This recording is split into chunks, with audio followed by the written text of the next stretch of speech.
Olá, alunos do oitavo ano, tudo bem com vocês? Estamos aí, mais uma semana com os planos de estudos tutorados de Minas Gerais, os PETs. Esse é o PET volume 4, essa semana 5 do oitavo ano de 2021. Não se esqueça de se inscrever no canal, dar like nesse vídeo, curtir, comentar e também compartilhar com os colegas de vocês. Beleza? Então, pegue seu caderno e vamos juntos fazer as atividades dessa semana. Pessoal, essa semana vamos falar sobre os Estados Unidos da América, né? E como que deu a formação do território deles. Olha só, em 4 de julho de 1776, as antigas colônias inglesas na costa atlântica da América do Norte declararam-se emancipadas. Os anos que se seguiram foram de confronto com os colonizadores, que não aceitaram a separação. E após a derrota e expulsão desses colonizadores ingleses, a organização dessa nova república, os Estados Unidos da América.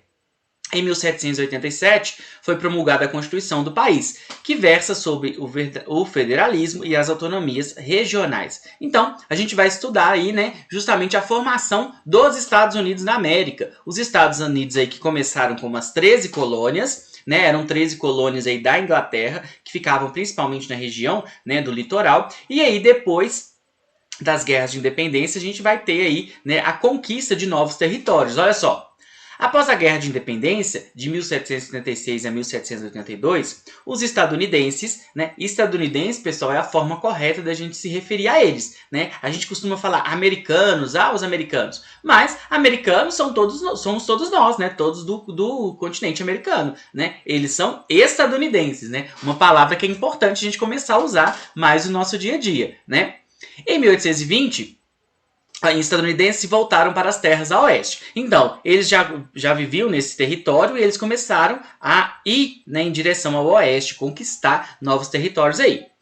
Em 1820, já havia povoados e fazendas para além do rio Mississippi. Em 1850, após guerrear contra a nação mexicana e tomar a parte norte desse país, quase metade do território, a nação estadunidense chega à costa pacífica, rica em ouro e recursos minerais. Esse processo de expansão territorial é conhecido como Marcha para o Oeste, e o país concluiu esse processo em 1898 com a anexação das ilhas do Havaí. Então, eles foram conquistando cada vez mais territórios aí ao oeste até chegar lá na outra ponta.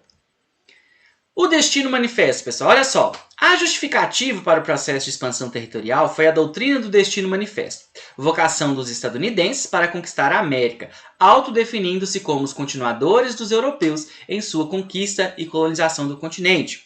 O governo dos Estados Unidos empenhou-se em convencer a população de que ocupar os territórios a oeste era um direito, pois eram descendentes de europeus, ou seja, eram superiores às civilizações em relação aos nativos e aos negros. Então, esse destino manifesto é essa ideia, né, que os estadunidenses tinham de que Deus havia escolhido a eles, né, para conquistar, né, aquele território. Então, Deus tinha feito, né, eles justamente para conquistar aquele território, para viver naquele lugar. E eles eram superiores às outras populações, então por isso eles deviam conquistar eles, né? Bom, continuando aí, ó.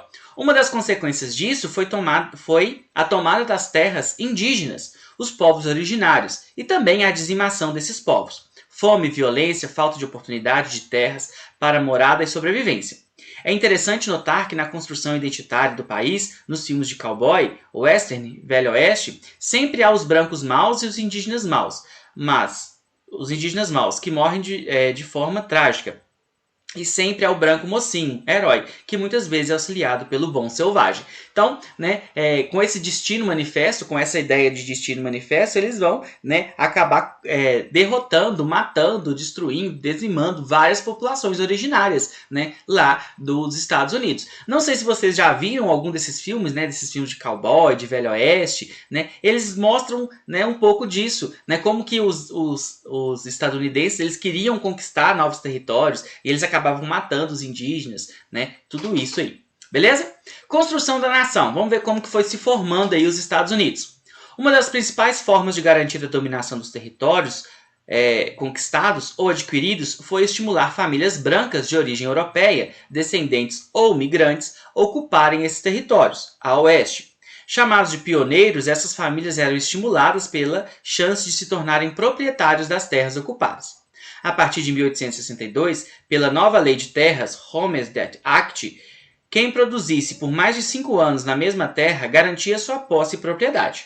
Com isso, milhares de estadunidenses e imigrantes europeus dirigiram-se para o oeste, nas locomotivas e carroças, foram atravessando as terras indígenas, violando suas sacralidades e exterminando as aldeias. Então essa lei, né, que os Estados Unidos fez, ela dava posse à terra a quem produzisse ali por mais de 5 anos.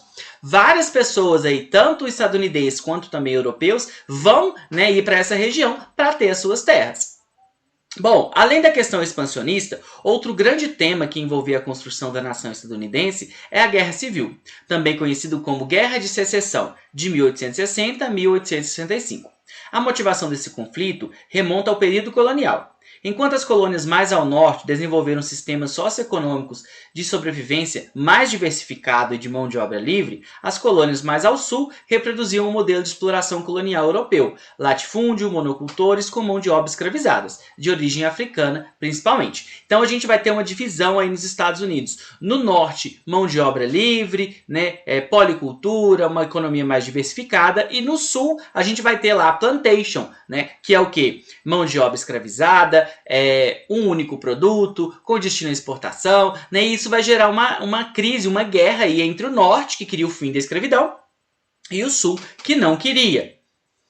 Após a independência das ex-colônias inglesas, a formação dos Estados Unidos, os dois modelos socioeconômicos se mantiveram, gerando conflitos de interesses entre os representantes das duas regiões, sobre a vocação econômica do novo país e tipo de mão de obra.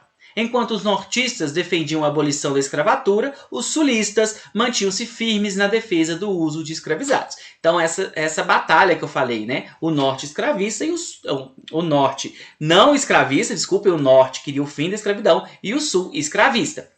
O estopim foi a eleição para a presidência do país do nordista e abolicionista Abraham Lincoln.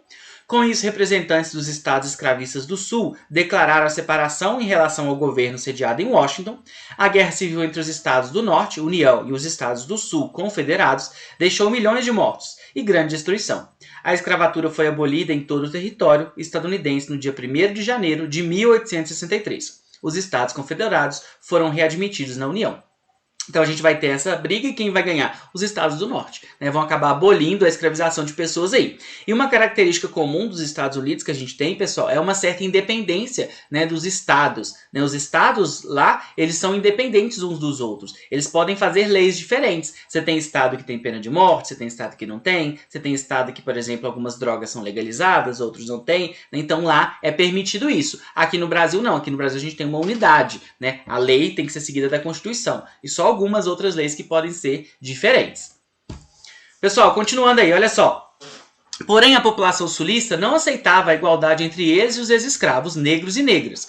E em nome da unidade territorial do país e de seu destino manifesto, o governo central foi aceitando que os estados sulistas fossem aprovando gradativamente leis que separavam negros e brancos, leis segregacionistas. Essas leis perduraram até 1963 nos estados do sul dos Estados Unidos. Após a Guerra Civil, devido a essas divergências criadas pela população branca contra a população descendente de africanos escravizados, surgiram algumas associações, congregações racistas, com destaque para a Ku Klux Klan, que referencia o poder branco. Então, né, embora a escravização tenha sido, né, abolida, a gente sabe que os estados, principalmente do sul, eles tinham essas leis segregacionistas. Eram leis, então era garantido por lei essa separação. Então você tinha escolas que eram para brancos, escolas que eram para negros, você tinha banheiros que eram para brancos, banheiros que eram para negros, bebedouros que eram para brancos, bebedouros que eram para negros, né, e isso vai perdurar aí até 1963. Né? Não sei se alguém aí já viu Todo Mundo Odeia o Chris, né? Aquela série, nele mostra isso, né? Que algumas leis, que a sociedade ainda, né? ela tinha traços muito fortes aí de racismo. Bom, continuando aí, e ainda tem, né, pessoal? A gente sabe que ainda é um problema nos Estados Unidos, assim como é no Brasil. E falando aí da Ku Klux Klan, a Ku Klux Klan é uma associação racista, né? Que cometia assassinatos, colocava fogo em igrejas, né? Então, assim, é uma página bem triste aí da história, né, dos Estados Unidos e que infelizmente ainda de vez em quando volta, né, as manchetes, volta aí à tona esse tipo de coisa. Após a consolidação interna, a nação estadunidense, em nome de seu desenvolvimento econômico, passou a investir na dominação política e econômica de algumas regiões, imperialismo, principalmente na América Latina. Sobre auspício das ideias da América para os americanos, doutrina Monroe, e da política do grande porrete, os Estados Unidos passaram a interferir de forma direta nos destinos de algumas áreas, como Cuba, Porto Rico, Guatemala e Panamá. Então a gente vai ver que depois que os Estados Unidos resolver os problemas internos dele, ele vai começar a tentar, né, conquistar ou influenciar outros territórios. Beleza? Bom, agora então vamos às atividades, pessoal. Vamos lá. A gente tem um texto aí bem importante para a gente fazer as atividades. Eu vou ler ele com vocês. Olha só. Como é que se pode comprar ou vender o céu, o calor da terra? Essa ideia nos parece estranha. Se não possuímos o frescor do ar e o brilho da água, como é possível comprá-los? Cada pedaço desta terra é sagrado para o meu povo. Portanto, quando o grande chefe em Washington manda dizer que deseja comprar nossa terra, pede muito de nós. O grande chefe diz que nos reservará um lugar onde possamos viver satisfeitos. Ele será nosso pai e nós seremos seus filhos. Portanto, nós vamos considerar sua oferta de comprar nossa terra. Mas isso não será fácil. Essa terra é sagrada para nós. Essa água brilhante que escorre nos riachos e rios não é apenas água, mas o sangue de nossos antepassados. Se lhes vendermos a terra, vocês devem lembrar-se de que ela é sagrada e devem ensinar às suas crianças que ela é sagrada, que cada reflexo das águas límpidas dos lagos fala de acontecimentos e lembranças da vida do meu povo. O murmúrio das águas é a voz de meus ancestrais. Os rios são nossos irmãos, saciam nossa sede. Os rios carregam nossas canoas e alimentam nossas crianças. Se lhes vendermos nossa terra, vocês devem lembrar e ensinar a seus filhos que os rios são nossos irmãos, e seus também. E, portanto, vocês devem dar aos rios a bondade que dedicariam a qualquer irmão. Sabemos que o homem branco não compreende nossos costumes. Uma porção de terra para ele tem o mesmo significado que qualquer outra, pois é um forasteiro que vem à noite e extrai da terra aquilo de que necessita. A terra não é sua irmã, mas sua inimiga, e quando ele a conquista, prossegue seu caminho. Deixa para trás os túmulos de seus antepassados e não se incomoda. Rapta da terra aquilo que seria de seus filhos e não se importa. A sepultura de seu pai e o direito de seus filhos são esquecidos. Trata sua mãe, a terra e seu irmão, o céu, como coisas que possam ser compradas, saqueadas, vendidas, como carneiros ou enfeites coloridos. Seu apetite devorará a terra, deixando somente um deserto. A visão de suas cidades fere os olhos do homem vermelho. Talvez seja porque o homem vermelho é um selvagem e não compreenda. Não há um lugar quieto nas cidades do homem branco, nenhum lugar onde possa ouvir o desabrochar de folhas na primavera ou o bater das asas de um inseto. Mas talvez seja porque eu sou selvagem e não compreenda. O ruído parece somente insultar os ouvidos. E o que resta da vida se um homem não pode ouvir o choro solitário de uma ave ou debater dos sapos ao redor de uma lagoa à noite? Eu sou um homem vermelho e não compreendo. O índio prefere o suave murmúrio do vento encrespando a face do lago e o próprio vento limpo por uma chuva diurna ou perfumando pelos pinheiros. Portanto, vamos meditar sobre a sua oferta de comprar nossa terra. Se decidimos aceitar, imporei uma condição. O homem branco deve tratar os animais dessa terra como seus irmãos. Sou um selvagem e não compreendo qualquer outra forma de agir. Onde está o arvoredo? Desapareceu. Onde está a águia? Desapareceu. E o final da vida é o início da sobrevivência. Então, uma carta aí, né, de um chefe indígena, né, dos Estados Unidos, estadunidense, para aí o presidente. Que diferença há entre a visão indígena da natureza e a visão não indígena? Né? Isso fica muito claro no texto, né, pessoal? Olha só. Para os indígenas, a natureza e as terras são algo sagrado que deve ser valorizado.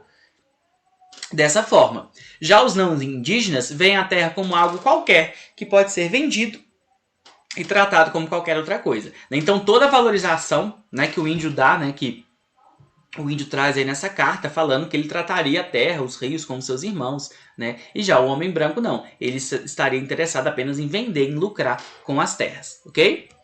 A número 2. Qual o principal recado que o chefe Seattle enviou ao presidente estadunidense e aos seus representantes? Aí eu trouxe um trecho, né, do PET, né, do texto para vocês. Olha só. Se decidimos aceitar, imporei uma condição. O homem branco deve tratar os animais dessa terra como seus irmãos. Sou um selvagem e não compreendo qualquer outra forma de agir. Isso é muito forte, né? Você percebe que ele coloca, olha, se a gente vender essas terras, que você trate bem, né, que você cuide, que você, né, deixe continuar os animais, deixe, né, os rios continuarem limpos, né? Então é muito bonito esse trecho aí, ok? Na número 3, explica o que é a doutrina do Destino Manifesto. Nessa aí, olha só, o Destino Manifesto foi uma crença que ganhou muita força nos Estados Unidos em meados do século XIX, na qual os norte-americanos acreditavam que tinham uma missão divina de expandir territorialmente, levando para outras regiões e outros povos a civilização e o progresso, cumprindo assim a vontade de Deus. Então, a ideia do Destino Manifesto é justamente essa, né, de que eles acreditavam que eles eram escolhidos por Deus para poder conquistar, né, outros territórios. Né? Então era uma missão divina eles conquistarem esses territórios aí. Pessoal, tudo isso aí foi retirado do Estude em Casa, né? Só a definição de Destino Manifesto aí que foi tirado lá do Brasil Escola. E é isso. Boa semana, bons estudos. Não se esqueça de se inscrever no canal, dar like nesse vídeo, curtir e também compartilhar com os colegas de vocês. Beleza? Abraço e até a próxima. Valeu!